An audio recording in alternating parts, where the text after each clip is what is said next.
Alright, so I have this computer. I call it the PiMac. It's an iMac 2006 17-inch. Very, very old iMac. I mean, what's that? It's like 15 years now, right? So I bought it for £5 from a car boot sale. The screen was completely broken. I tried to turn it on and just got a whole bunch of random colors. And I thought, you know what? Reviving this thing is just going to be completely pointless. So I decided to gut out the whole thing. I bought a cheap LCD screen from eBay. I bought a display driver from eBay and then connected it up to a Raspberry Pi. This is the Pi 4 with 8 gig RAM. So I like it. It's a really good computer, but it has some limitations, which I showed in my previous video, which you can watch here. But so because of those basic limitations, like for example, having YouTube open and then opening another app or using another application at the same time as YouTube, it just lags the whole thing, and you know, it's not a nice experience. And so I don't know if I'm just spoilt from speed now, whereby even though it's okay to use and most people in the world would be more than happy to use this, I just don't use it. It literally just sat in my living room for months. So I want to try and change that. And so in this video, I'm going to try and improve it. I'm going to try and make this a bit of a project of mine to see how good I can make this PiMac. So in this video, the plan is to basically improve the performance. And then in coming videos, I want to improve how easy it is for me to use it. I want to improve the aesthetic of it, make it look nicer, and also make it easier for me to be able to upgrade in future. So at the moment, the insides is just a complete mess, and you can tell by it was just made by a complete noob. So here's what I'm thinking for this video. I want to go for a faster SD card, because up until recently I was just using the cheapest SD card I can find on Amazon, but now I realized that you can get those SanDisk Extreme SD cards, so I'm going to go for that. I'm also going to go for USB booting from an SSD instead of booting from the SD card, which seems like a contradiction, but most people say to keep the SD card at the same time as the USB SSD, so I'll do that. I'm also going to overclock it to 2 gigahertz. I'm going to add a fan, because obviously once I've overclocked it, it's going to heat up. And then at the end of this video, we'll run some comparison tests to see how well these upgrades affect the performance of the Pi. I could use an M.2 SSD, but I'm just going to go with a standard one for now. Although if the performance isn't as great as I would want it to be, then I might go for an M.2 SSD instead of these ones. Alright, now in terms of future videos, which, you know, I think most YouTubers, when we say that we're going to do a future video, it just never comes. But the plan is to basically, and one thing I definitely really want to do is, I want to combine the power supplies. So at the moment, I've got 2 power supplies coming out the back of this iMac. So I've got one power supply for the screen, which is at 12 volts. And then I've got another one for the Raspberry Pi, which is for 5 volts. So I need to find a way to combine them, which I think in theory I know how to do. It's basically just you use a 12 volt power supply and then drop the supply down to 5 volts for the Pi. But it's a bit trickier than the theory suggests. Next up, I've got a bunch of tape around the iMac, which I use to kind of get access into the insides. And I want to get rid of that. And I want to use my 3D printer to print like a hinge mechanism so that I can just easily get in and out of the iMac. I also want to upgrade this USB port that I've got at the back. It's currently terrible. It's a very slow USB that I use at the back here, and it just looks horrible. I also want to change the Apple LED light. Although it kind of works, it doesn't look as good as I want it to. So I could use a smaller, brighter LED, I think. I'd like to add better speakers, although that may or may not be something that I'll do. Definitely, I'd like to extend the Ethernet port to the back of the iMac. Currently, when I move the iMac, I then have to open it up to move the Ethernet port, which I want to avoid doing that. And lastly, which I probably will do, is I want to upgrade the screen. Although the screen is alright, you know, I think it's probably from like a 2010, 2012 laptop or something like that. And I'd like to get, you know, a latest screen on it, which is a bit crazy because you're talking like 100 quid there. But I'd like to get a very good screen on it, basically. One that's proper bright. Okay, so that's it for in terms of what we're doing in this video and also future videos. So if you're looking forward to that, subscribe. And for this video, first we'll get it kicked off by doing some benchmarking, having a look at the current speeds that the PiMac's at, because then that way we'll be able to see if after upgrades how much of an improvement we've made. So we'll start off by benchmarking the Raspberry Pi from a GitHub repo, and then after that we'll just do a basic speed test to see how long it takes to open up a YouTube video, and then we'll compare that to once we've done our upgrades. All right, so let's get into it. Let's go with a benchmark from the GitHub repo. Okay, so to run our benchmark test, we're just going to be using this guy's GitHub, AconCWD. No idea who he is, but I appreciate him a lot for this. So you literally just copy this code and then put it into our terminal. So paste, and there you go, run our test. So he's got here, you know, he's running the internet test, the CPU test, and then he's running a thread test. This CPU test is cool. It's calculating 5,000 prime numbers, which is hilarious. Then you got a memory RAM test, 3 gig of memory, sequential access, micro SD HD palm test, micro SD DD write test, and micro SD DD read test. So I'm just going to focus on like the overview of just like, obviously the CPU test is 10.3 seconds, threads test is 25.4 seconds, 810 megabits per second on the memory test. So we've got 43 megabits per second on the HD palm test and 12.3 megabits per second on a DD write test.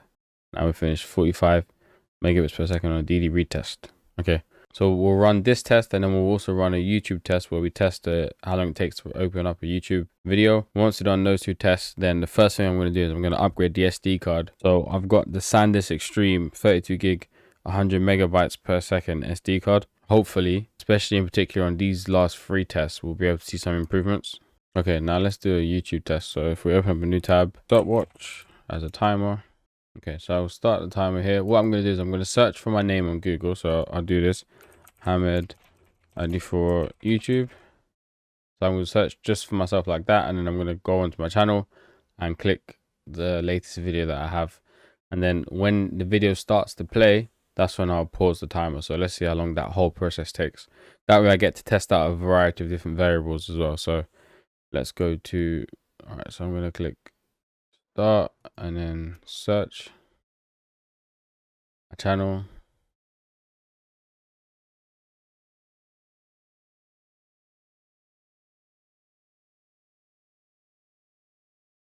Yeah, I mean, YouTube's just a problem. I don't know what it is. It's a big problem when it comes to using YouTube on the Raspberry Pi. Okay, there's my latest video. I clicked it. Okay, there we go. Let's see how long it takes before it starts playing.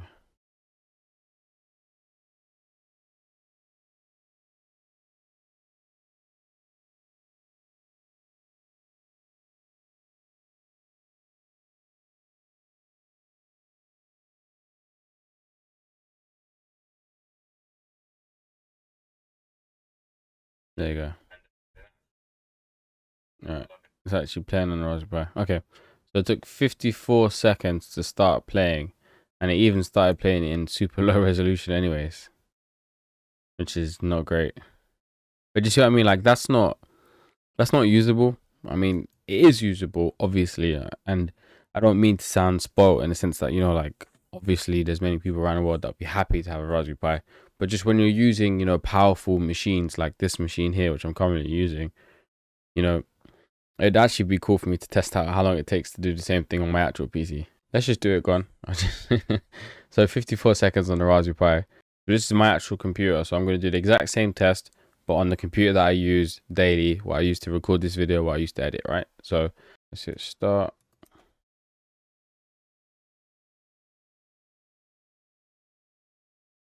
Do you see what I mean? Like, look at that. Obviously, that's what I mean by it's not usable. Like, fine, if it was double the amount of time, maybe, you know, you could work with that. If you if I can get this down to 12 seconds. All right, let's switch back to the Raspberry Pi. Okay, so back to the Raspberry Pi. So 54 seconds versus 6 seconds. Do you know what I mean? Like, it's not comparable, is it? Okay, so let's upgrade the SD card to this SanDisk Extreme, and let's do the exact same thing just to see the performance of upgrading the SD card. All right, so as you can see, I'm taking off the tape here now, and then I'm gonna show you the inside of the PiMac, which, as you can see, it's a bit manic inside. But yeah, so we're just gonna basically get access to the SD card, pull it out, and then put the new SD card in. Ideally, what I'd really like to do is print some brackets and stuff that I can attach onto the chassis of the iMac, which you can see you've got the whole chassis going along the top there and down the middle. So I'd like to try and make some sort of 3D printed design whereby I can get things to hold in better. At the moment, I've just got some mounting tape on the Raspberry Pi. So it turns out I didn't actually have that bad of an SD card in there already. I had a SanDisk Ultra 32 gig A1. So if I'm going from this SanDisk Ultra to this one, the SanDisk Extreme, I'm not expecting that much of a performance increase, to be honest. All right, so let's close it up and then run our benchmark test again. Okay, so let's run our test again. So we've got our new SD card installed. Okay, so we can compare now to see if there's any difference. I'm not expecting any difference in CPU. If there is, maybe there might be like an extra second one way or the other, but that's not really what I'm looking for. Yeah, so CPU test 9.2 and then 10.3. That doesn't make any sense because SD card shouldn't have affected that. Let's see what Fred's test. So Fred's previously was 25.4. So 25.4 down to 22.4. I mean, obviously the correct way to do these tests would be to run them 3 times, for example, and then take an average. I'm just gonna do the one test, but it's seemed quite a bit strange that, you know, we're going faster this time around on the CPU. So memory was 3.4 seconds it took total, and here it took 3.7. It was 810 megabits. Now it's up to 900 megabits. Here we got 43 megabits per second for our HD Palm. Originally had 43, so that's exactly the same. DD write 12. Wow, look at this. So it was 12 megabits and now it's up to 28. That's ridiculous, right? That is ridiculous. Wow. And then so read test is the same, 45. About regarding the CPU test and the Fred's test, I wouldn't put too much into that. You know, 9.2 to 10.3, 22.4 to 25. That's maybe some difference. Here, this write test is extraordinary. So that's good. Okay, so definitely the SD card makes a difference. I don't think this should change anything, but let's just try get a YouTube video up and running and do our little test again, see if it makes any difference. Okay, so we got our stopwatch here, so I'm going to press start and then I'm going to come over here and search YouTube. I mean, using the computer generally, I don't notice much, but whenever I go onto YouTube, that's when I really noticed how poor it is. So it was 54 seconds previously. Let's see how long. Okay. Yeah, so upgrading your SD card in... There you go. Just started. So 50 seconds. So, I mean, marginally, yeah, so 50 seconds. So a 4-second decrease. I mean, I'd say it's probably about the same. So yeah, I wasn't expecting any increase there, so that's fine. Now, how to safely overclock your Raspberry Pi. Okay, so I've updated everything and I've rebooted it. So now it says the final step before you start overclocking your Pi 4 is to check your CPU base speed. You can do so by opening terminal and entering the following. Okay, here we go. So chances are you'll receive 600,000 back from the serial terminal, which would indicate your Pi 4 CPU base speed is 600 megahertz. So I've got 1.5 gigahertz. 1.5 gigahertz. Okay. So to overclock your Pi, we'll mainly be tinkering with the config.txt file under core configuration settings. To achieve this, we'll be entering a series of codes into the terminal window.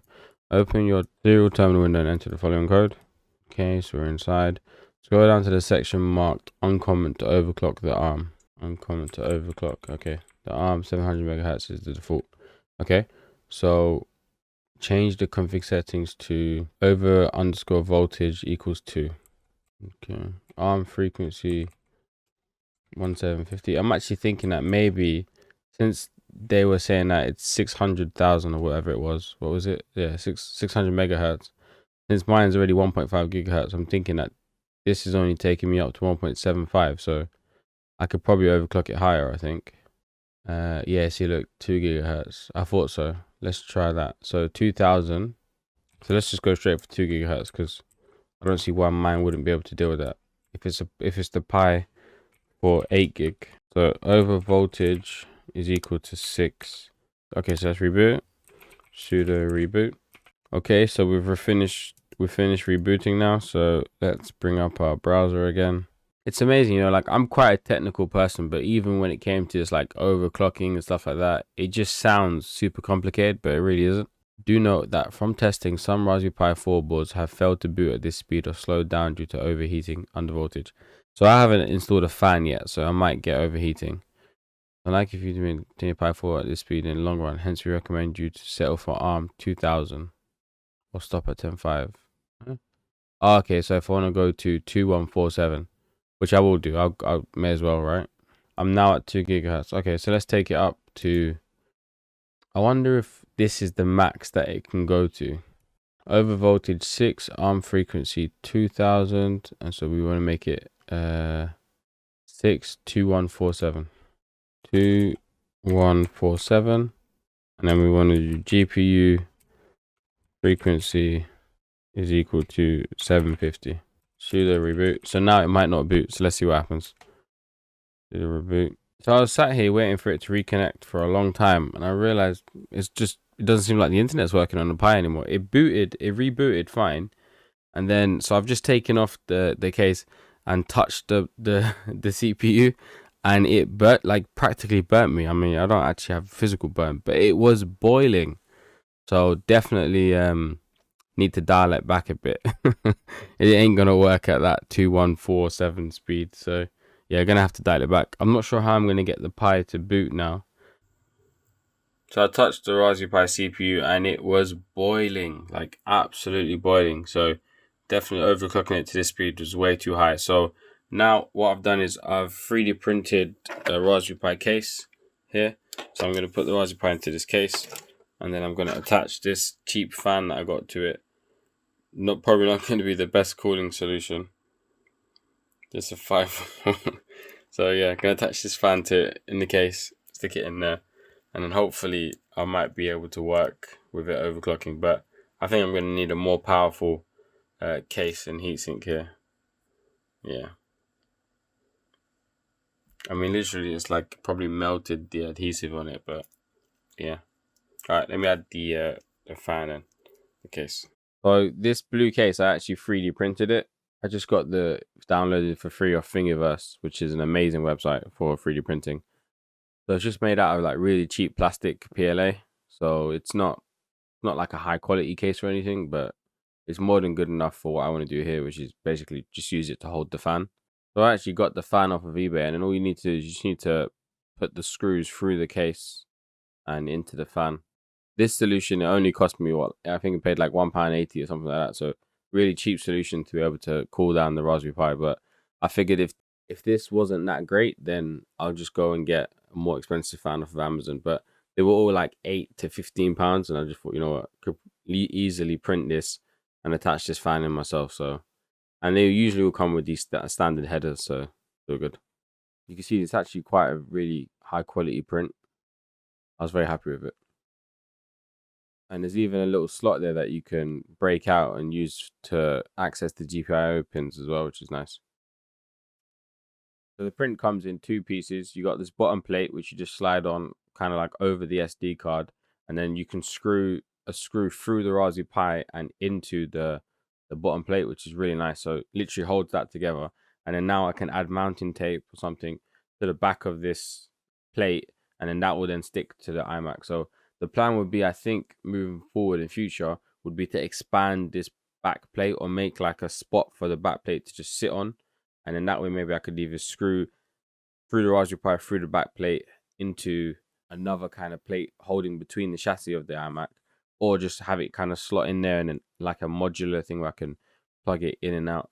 It'll be nice, you know, if I can create some sort of modular thing for the inside of this case so that I can easily access it and move it around. As you can see, when I'm moving around the Raspberry Pi, it's a bit finicky, especially with all the cables. So I'd like to clean this up in future, but the purpose of this video is obviously to make sure that I can improve the performance of the Pi first. I need to get it to a standard where the Pi is usable. And also, it'll be nice to consider that maybe, you know, as they release more and more versions of the Raspberry Pi, I assume we'll get more and more powerful, especially if I'm able to use like an external GPU or something.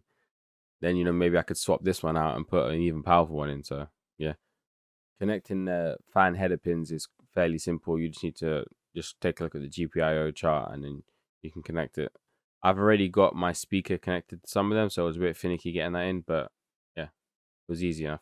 And as you can see already, I think it looks amazing, especially in this really nice light blue color. I really like it.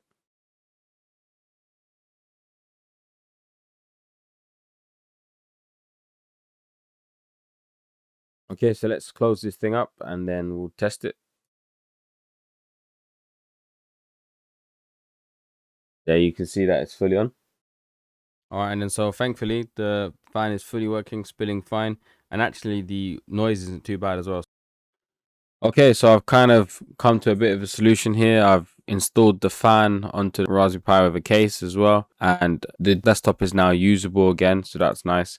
It was freezing, and I also clocked it down to 2000 instead of 2147 or wherever it was. So now I can actually use the Raspberry Pi again, which is nice. What I'll do is I'll just run this benchmark test again, and it should show our temperatures anyways. So let's look at our SD upgrade benchmarks. Interestingly, so installing the fan, even though it's overclocked at the moment, so you can see here ARM frequency was 1500 and then now it's 2000. GPU frequency was 500, now it's 750. And you can see with the fan installed, it's at 43.8 Celsius instead of 56. That's made a massive difference. Let's look at CPU test. 7.2, 9.2. So that's decent. That's a decent drop, right? And that's actually, the SD card was actually quicker, I believe. Let's have a look here. Let's get up the original benchmark scores. Wow, this is looking promising. So originally we was at 55 degrees, and then the faster SD card went to 56, and then here we was at 43, 44 basically. So the original time took 10.3 seconds, then it took 9.2. Now we've got it down to 7.2, which is nice. Okay, and then threads 25.4 originally, then to 22.4, and now it's at 31.2. So even more there. That's okay. Now memory test, where we was at 588 megabits per second now. Previously we was at 900, so it's even less. I don't know what happened there. 810. So we went to 810 to 900, down to 588. So yeah, no clue what happened there. Okay, 41.58 for HDP RAM. I believe that's about the same. 43, so less again there. 43.24. So yeah, it's not looking good. So DD right, 28 megabits, 33, so slightly more, and 45. So far on these, I mean the CPU is running quicker basically. Okay, so I'm thinking that maybe now with the fan installed, I could possibly clock it to that 2147. Get an extra 147. Should I do it? Go on. Do you know what I mean? I might crash it again.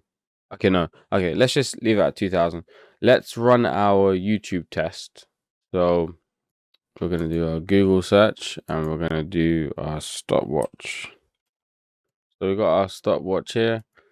So let's just prepare to type Hamid. Can't even spell my own bloody name. Hamid Adefuwa YouTube. Okay, so ready. Let's see how we do here.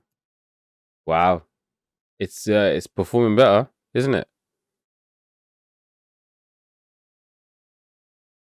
It's looking promising. I mean, so my actual PC does this whole thing in 6 seconds, but that loaded the Google search a lot quicker. It's still not like I wanted it in half. The original was 54 seconds. Yeah, come on, load. Come on.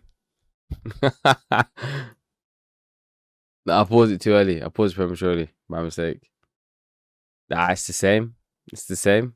That's a joke.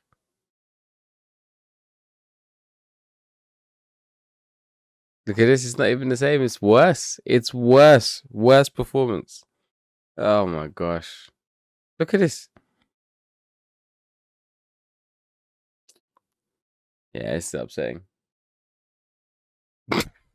I don't know, because it might just be trying to load it in at a higher, but I'm sure YouTube goes to load it in at the highest quality and then steps it down. Look, it's going at 480 and hasn't even loaded yet. Well, that was an absolute total flop. A minute and a half. Yeah, in my experience, you know, it ain't never going to load again from here. Okay, there you go. But you're talking about a minute and a half at least. That was terrible. Okay, so this is a fair, you know, I mean, it's not a lot of improvements, but a fair amount of improvements and still not really that much progress. The final one I'm going to do is going to be the SSD upgrade, which I'm hoping that this should make a difference. It seemed like it was snappier, but I don't know about that. Which is a shame to me, because if I can't get this YouTube loading speed down significantly, I can't see myself using this long term. Which is a shame, because you were talking about an 8 gig RAM Raspberry Pi here, but okay. Anyways, let's go and do the SSD upgrade now. Okay, so in order to upgrade the SSD or to boot from the SSD, I'm following this guide here. An issue that I've run into is that I've noticed he's recommended that we use a 3.5 amp power supply. Now, I have the official Raspberry Pi power supply, but it's only 3 amps. I understand what he's saying in the sense that the SSD is going to draw power from the power supply, especially if it's an older one. But I'm thinking that, 3 amps should be enough, really, to be able to deal with the SSD. So here, so verified power supplies, 3.5 amps strongly recommended. So check your Raspberry Pi power supply size and make sure it's delivering at least 3.5 amps. There are a lot of USB-C cable adapters for the Raspberry Pi that are only 3 amps. These will typically work fine until you plug in something like an SSD which draws power. I'm going to give it a go. Okay, so I need to image the hard drive. So I'm not sure if I can do that inside the Raspberry Pi if I connect the SSD in. You've got this SD card copier here. I'm going to try that first. Okay, so I connected in the SSD and it showed up. So if I copy from this to SSD and then start, yes. Okay, and then hopefully that should just work. Alright, so I've attached the SSD now via this adapter. It sits quite nicely in the case actually, 256 gig SSD. So I'm expecting a decent performance. I like the way it sits in there, it sits right on the bottom of the chassis there. So yeah, I can just do that like that. Okay, so I finished copying my SD card, which is this one, to the hard drive, to the SSD. Now I need to edit my bootloader. So if I type in this command here, really nice that people go out of their way to, make detailed instructions like this. Okay, your default config will look like this. Okay, so your default will look like this. Our target is the boot order parameter in bold above. Boot order. Here you go, okay. It is 0x1 in firmware versions up until, and was changed to 0f41 in newer versions after that. Here are different configuration options for the boot order. Okay, I don't really get this, but all right. So the configuration option we want is USB mass storage device boot, or option 4, okay? We can use this option by itself or combine it with other options in the table placed in the order we want the Pi to try to boot from. To understand how to do this, let's look at Raspberry's default value of 0f41. You want to leave the SD card and the start on failure fallback option in place. You can change it to OF41. Go ahead and use your arrow keys to navigate and change it OX4 or OXF41. So it reads, I'm confused here. Oh, okay. It wants me to actually put this OR. Okay, fine. All right, we'll do that then.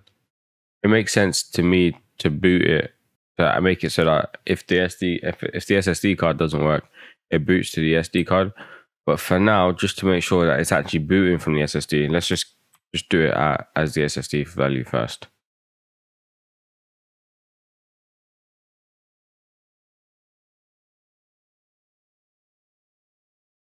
It seems to me like it took the same amount of time to boot into the OS. But then here I'm running off of a remote desktop and it went into the remote desktop a lot quicker. So I don't know if it's faster yet. Okay, so I've removed the SD card now from the Pi. I'm going to run the same benchmark test again this time. Let me just show you here, DF. So here's my root. So I've used 11 gig of space and I've got 221 gig available. So this is definitely the SSD, right?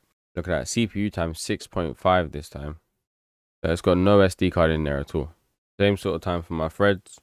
Bear in mind, this is the original test before I did anything to it.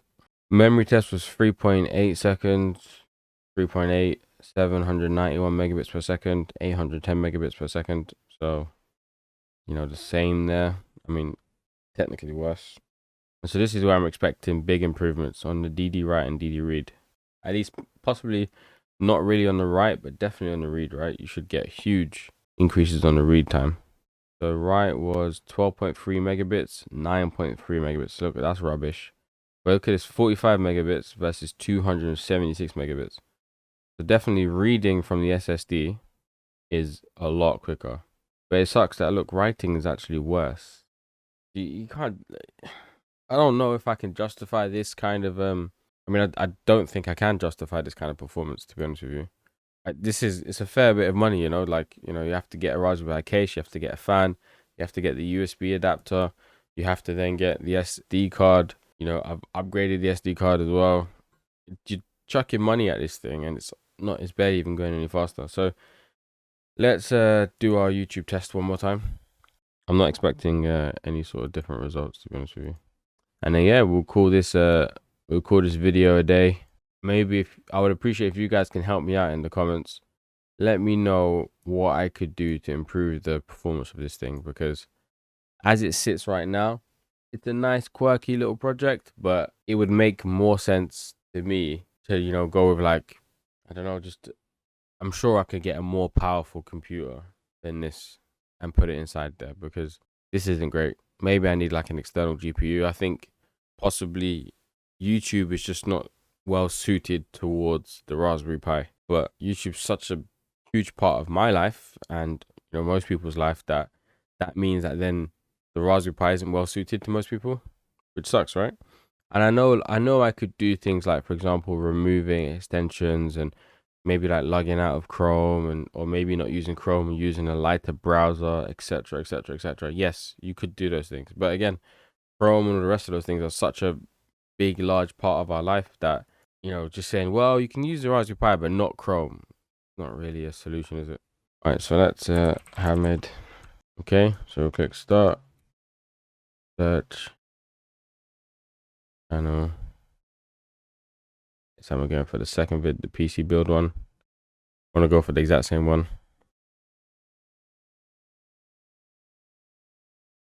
Over 40 seconds, and this whole thing just wasn't worth it for me. And I think you can see that. You know, originally it was 54 seconds, and now it's looking like it's going to be even more than 54 seconds. So I haven't really been impressed with the overclocking performance. So 1 minute 10, and that's not really even, I mean, I'm saying, like, you know, I'm stopping it there, but really that's not even watchable at the moment. Okay, I'm gonna call it a day, I think. So it probably took me all of this about 3-4 hours to do.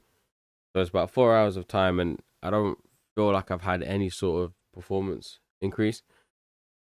What I could do is, you know, I could use the Raspberry Pi for more normal things, like, and I say normal in the sense that, like, normal use cases for Raspberry Pis, you know, in terms of coding and just, you know, that kind of stuff, really. And I probably would notice a performance increase. But for me, like this now, right now, if I don't make any improvements to the Raspberry Pi, probably just going to sit on my living room desk for another 6 months. So hopefully there'll be another video of this.